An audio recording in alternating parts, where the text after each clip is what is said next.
আমরা জানি চিনি আর নিমক দুইটাই কিন্তু আলাদা বস্তু। যখন টেস্ট করি তখন কিন্তু আমরা বুঝতে পারি চিনিটা মিঠা, নিমকটা কিন্তু তিতা। তাই সমাজে আমরা মানুষের সাথে সবসময় উঠা বসা করি, যদিও কোন মানুষ আপনার জন্য মিঠা হবে আর কোন মানুষ আপনার জন্য তিতা হবে সেটা কিন্তু বাস্তব জীবনে আপনাকে শিখিয়ে যাবে। জীবনে চিনি আর নিমখের মতো জীবনটাকে আমরা এগিয়ে নেওয়ার জন্য চেষ্টা করতে হবে। কখন মিঠা কখন বা তিতা হবে, তবুও কিন্তু আমরা জীবন এগিয়ে নেওয়ার জন্য চেষ্টা করতে হবে, জীবনকে এগিয়ে নেওয়ার জন্য কাজ করতে হবে।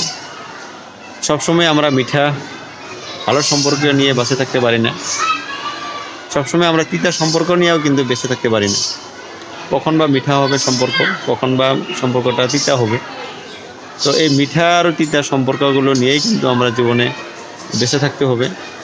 জীবনকে এগিয়ে নেওয়ার জন্য কষ্ট করতে হবে, জীবনকে এগিয়ে নেওয়ার জন্য কাজ করতে হবে। তাই কখনো মনে খারাপ ফিল করবেন না, জীবনে তিতা মিঠা সবসময় থাকবে। জীবন এগিয়ে নিয়ে যান, জীবনকে এগিয়ে নেওয়ার জন্য কষ্ট করেন।